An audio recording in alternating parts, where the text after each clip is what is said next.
नमस्कार दोस्तों, मैं वर्षा आप सभी का सुनो कहानी चैनल में स्वागत करती हूँ। दोस्तों, आज की इस वीडियो में मैं आपको वरुथिनी एकादशी, जिसे वरुथिनी एकादशी भी कहा जाता है, उसकी व्रत कथा, उसकी पूजन विधि और उसका महत्व में सुनाने जा रही हूँ।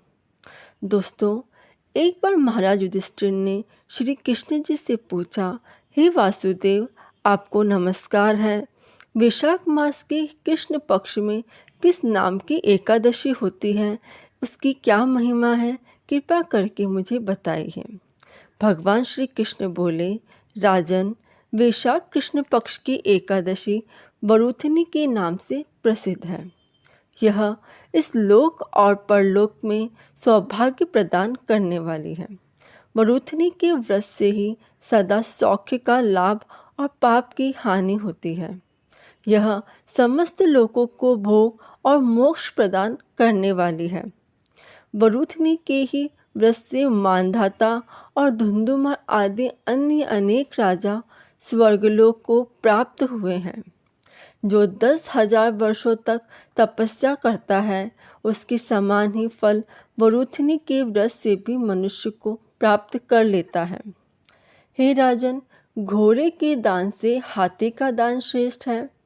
भूमि दान उससे भी बड़ा है। भूमि दान से भी अधिक महत्व तिल दान का है। तिल दान से बढ़कर स्वर्ण दान और स्वर्ण दान से बढ़कर अन्न दान है, क्योंकि देवता, पितर तथा मनुष्यों को अन्न से ही तृप्ति होती है। विद्वान पुरुषों ने कन्यादान को भी अन्न दान के समान ही बताया है। कन्यादान के तुल्य ही धेनु का दान है।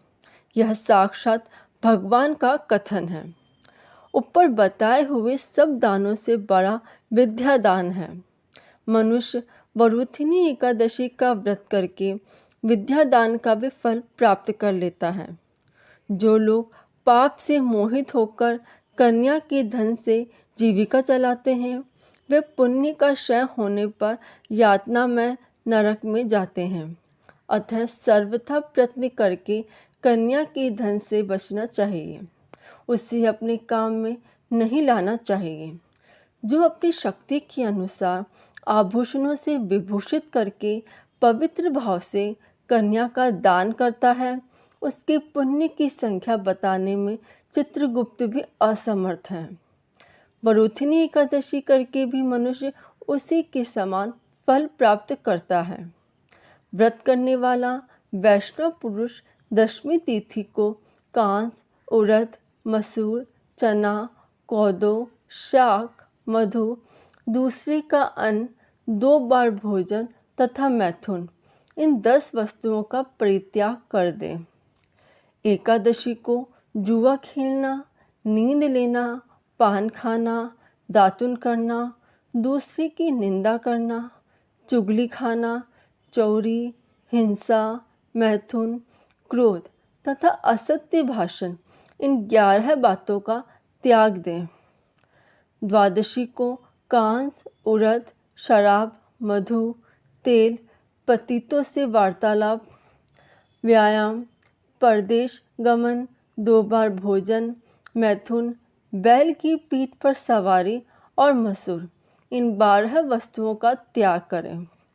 राजन, इस विधि से वरुथिनी एकादशी की जाती है। रात को जागरण करके जो भगवान मधुसूदन का पूजन करते हैं, वे सब पापों से मुक्त हो परम गति को प्राप्त होते हैं। अतः पाप भीरु मनुष्यों को पूर्ण प्रयत्न करके इस एकादशी का व्रत करना चाहिए। यमराज से डरने वाला मनुष्य अवश्य वरुथिनी का व्रत करें। राजन, इसके पढ़ने और सुनने से सहस्र गोदान का फल मिलता है और मनुष्य सब पापों से मुक्त होकर विष्णु लोक में प्रतिष्ठित होता है। अब वरुथिनी एकादशी की व्रत कथा। पुराने समय की बात है। एक बार नर्मदा नदी के तट पर मांधाता नामक राजा राज्य सुख भोग रहा था। राजकाज करते हुए भी वह अत्यंत दानशील तथा तपस्वी था। एक दिन जब वह तपस्या कर रहा था, उसी समय एक जंगली भालू आकर उसका पैर चबाने लगा।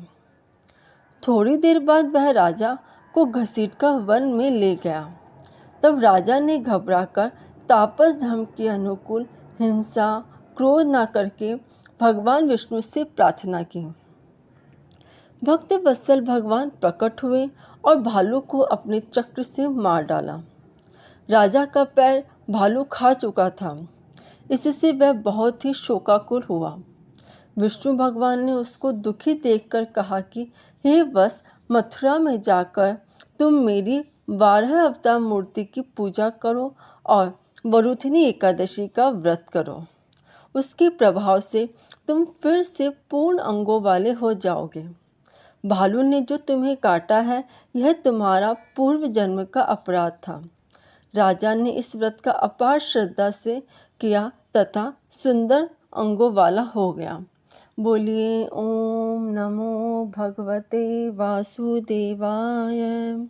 दोस्तों, आप मेरी इस कहानी को लाइक और शेयर जरूर करें और इसी प्रकार की आध्यात्मिक कहानी सुनने के लिए मेरे चैनल को सब्सक्राइब करें। धन्यवाद।